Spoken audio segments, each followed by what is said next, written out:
नमस्कार दोस्तों। गए हफ्ते मैंने एक अपना कोविड पर वीडियो रिलीज़ किया था। आज फिर मैं आप लोगों से उस विषय पे चर्चा करना चाहता हूँ, क्योंकि मैं देख रहा हूँ कि आम आदमी इस कदर कन्फ्यूज़न में है कि क्या हो रहा है और क्या नहीं होगा, ये क्या है और क्या नहीं है।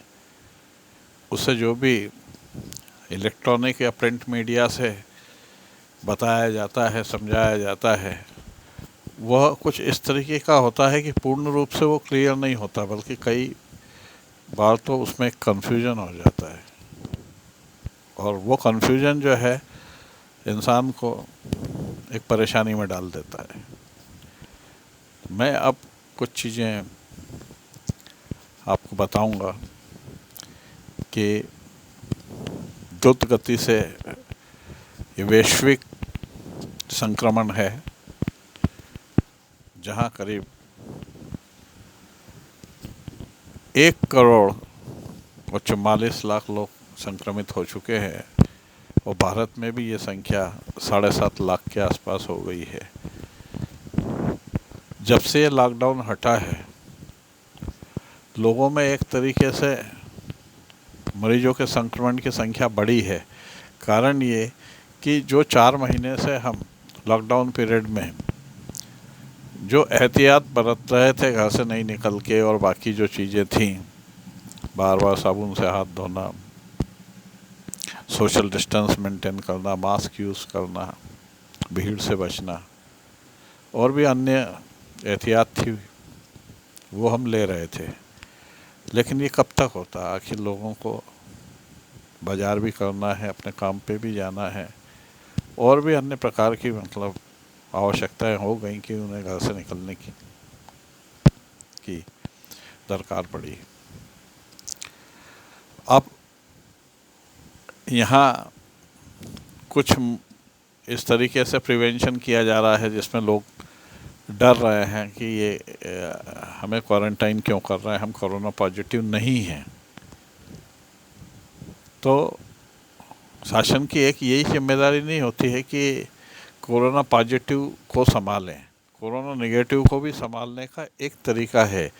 यदि किसी को सर्दी जुकाम या हल्का बुखार या कोई एक इन्फेक्शन है जिसमें बॉडी टेम्परेचर बढ़ा हुआ है और उनका टेस्ट कराया गया कोरोना नेगेटिव आने के बाद भी उनको क्वारंटाइन की सलाह दे रहे हैं 7 दिन या 14 दिन, निर्भर करता है कि उनको किस तरीके के सिम्टम हैं।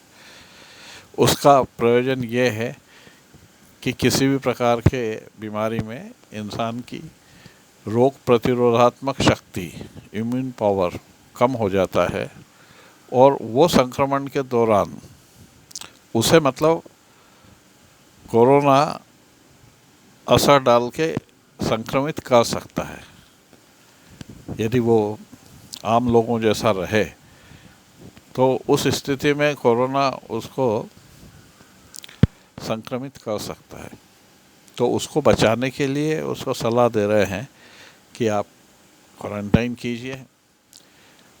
अब होता क्या है कि पड़ोसी डर जाते हैं, दूसरे मोहल्ले वाले डर जाते हैं कि ये इंसान कोरोना संक्रमित है और हमें इससे बच के रहना है, या उससे परहेज करने लग जाते हैं।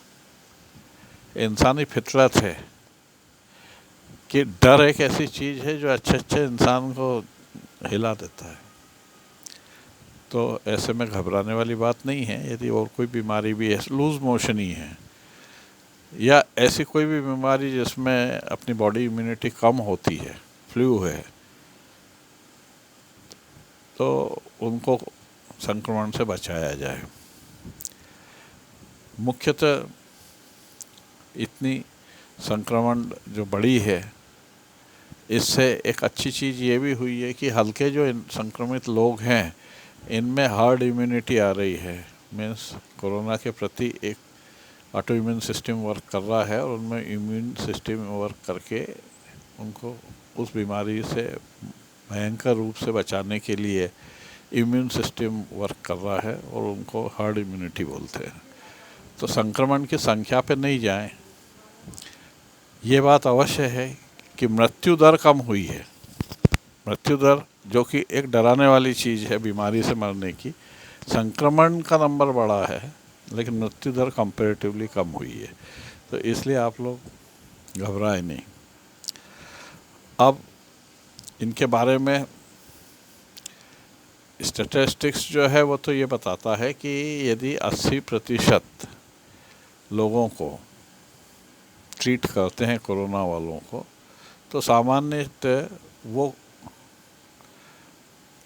मतलब जल्दी से जल्दी 5 दिन या 7 दिन के अंदर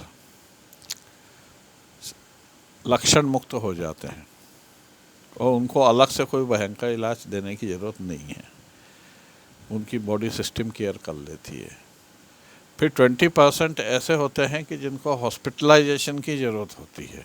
थोड़ा सा सपोर्टिव ट्रीटमेंट दे दिया जाए और रेस्ट दे, वो ठीक हो जाते हैं। और इतना कम परसेंट है, 2 या 3% ऐसे लोग हैं जिनको इंटेंसिव केयर यूनिट में वेंटिलेटर सपोर्ट्स की ज़रूरत पड़ती है। और इसमें भी जो अधिकांश लोग हैं उनमें कुछ बुजुर्ग लोग हैं या जिनमें पहले से कोई बीमारी चल रही है, ब्लड प्रेशर है, हार्ट अटैक है, किडनी फेलियर केसेस हैं, जिनको कैंसर कीमोथेरेपी मिल चुकी है, उनका इम्यून सिस्टम कम चल रहा है, ट्यूबरकुलोसिस है या एड्स की बीमारी वाले हैं या अन्य गंभीर ऑटो इम्यून डिसऑर्डर वाले हैं, तो इन लोगों की इम्यून सिस्टम कमज़ोर रहती है, अतः उनको हॉस्पिटलाइजेशन करना ज़रूरी होता है। बड़ी इंटरेस्टिंग न्यूज़ आज मैं देख रहा था कि अमिताभ जी को भी भर्ती किया गया है और अभिषेक जी को भी भर्ती किया है। अब यहाँ देखिए, 2 इंसान हैं। अमिताभ जी पहले भी कई बीमारियों से ग्रसित हो चुके हैं जिसमें इम्यूनिटी डिसऑर्डर भी है, उनको पार्टली लीवर का ट्रीटमेंट भी हुआ और थोड़ा उन्होंने ट्यूबरकुलोसिस का भी ट्रीटमेंट लिया और भी अन्य बीमारी है, मास्टेनिया ग्रेविस भी रहा। तो इतनी उम्र पे उनको कोमार्बिडिटी डिसीज़ जो हैं, पहले की जो बीमारियां हैं वो तो है, तो उनका ट्रीटमेंट पार्ट थोड़ा गंभीरता से लिया जाएगा। और अभिषेक जी हैं, इनको साधारण तौर पे ऑब्जर्वेशन में रखा जाएगा और सिंपल ट्रीटमेंट दिया जाएगा, दोनों ही ठीक हो जाएंगे। यहाँ ट्रीटमेंट पैटर्न अलग अलग हो गया। परिवार के जो सदस्य हैं उनको मतलब पेशेंट से भी अलग रखा जाएगा और कोशिश, वो हालांकि वो निगेटिव हैं, तो निगेटिव हैं तो इसका मतलब ये नहीं आज की तारीख में निगेटिव हैं, अभी उनमें एंटीबॉडी डेवलप हुई या नहीं हुई, फिर भी उनको क्वारंटाइन किया जाएगा कि उनका एक्सपोजर तो हुआ है पॉजिटिव का, और उनसे रिलेटेड परिवार में या ऑफिस में या अन्य जो लोग हैं उनको भी सघन रूप से चेक किया जाएगा और जो भी उस पर एक्शन होगा वो लिया जाएगा। तो मित्रों, इतना कन्फ्यूजन हो रहा है, पिछले फरवरी से मैं देख रहा हूँ हर आदमी परेशान है। आर्थिक हालात से उसके धंधे पानी जो बैठ गए हैं, कोई भी धंधा हो एक लॉकडाउन के कारण, लेकिन उसका आज हमें प्रतिफल ये मिल रहा है उस लॉकडाउन के कारण कि हम लोगों में संक्रमण और डेथ रेट बहुत कम है। ये फ़ायदा है, ज़िंदा रहेगा, यही बहुत बड़ी बात है। जान है तो जहान है। लेकिन अब ये समय आ गया है कि लॉकडाउन हटाया जा रहा है, अनलॉक किया जा रहा है। उस फेज में लोगों को जो एहतियात है, सावधानी बरतते हुए रहने की सलाह दी जा रही है। अब कब तक ये चलेगा इसका कोई भी आदमी ये नहीं बोल सकता कि ये 2 महीने रहेगा, 3 महीने रहेगा, 6 महीने रहेगा, साल भर रहेगा। ये एहतियात जो है ये हमें जारी रखना है और हो सकता है कि इस बीच कोई इलाज आ जाए या वैक्सीन आ जाए, लेकिन इस साल वैक्सीन आने की संभावना रिसर्च के बाद में ज़रा कम ही है। तो मित्रों, कन्फ्यूजन हटाइए और मेरा कहने का मतलब ये है कि यदि आपको छोटी मोटी अन्य बीमारियां भी हो रही हैं तो आपका रेजिस्टेंस कम हो रहा है, उस दौरान आप स्वयं को एक तरीके से क्वारंटाइन करने का प्रयास करो कि भाई मेरे को दूसरा इन्फेक्शन है, कोविड नहीं है, कोरोना नहीं है, फिर भी मैं अपने आप को, चूंकि मेरी इम्यूनिटी कम है तो दूसरे संक्रमित लोग पॉजिटिव वाले हैं जो घूमते रहते हैं बाहर, उनसे नहीं लग जाए। वो साधारण बीमारी में या अन्य कोविड के अलावा अन्य बीमारी में वो किसी को संक्रमित नहीं करेंगे क्योंकि वो कोविड के पेशेंट नहीं है, लेकिन चूंकि वो मरीज तो हैं और उनकी इम्यूनिटी कम है तो उन्हें अपने आप को दूसरों से बचाना है। तो ये एक बात हुई।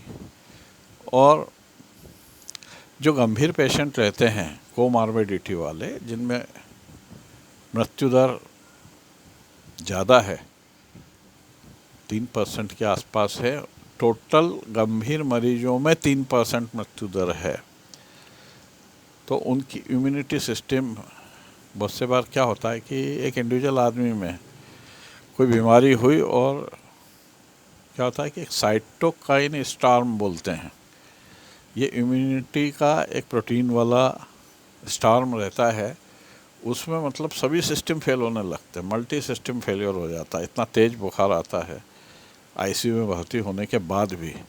And it is a real challenge for medical science कि उन लोगों को मैनेज करें, वहाँ मॉर्टेलिटी बहुत है, मृत्यु दर है।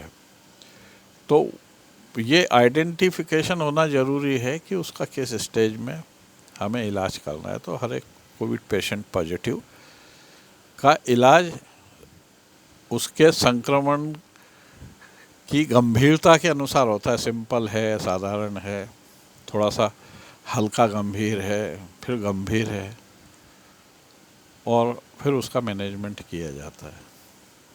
तो आज की बात मैं यह समाप्त कर रहा हूँ, कारण कि बहुत हम लोगों ने देख लिया कि उसको क्या किया जा सकता है और कैसे मतलब बचा जा सकता है।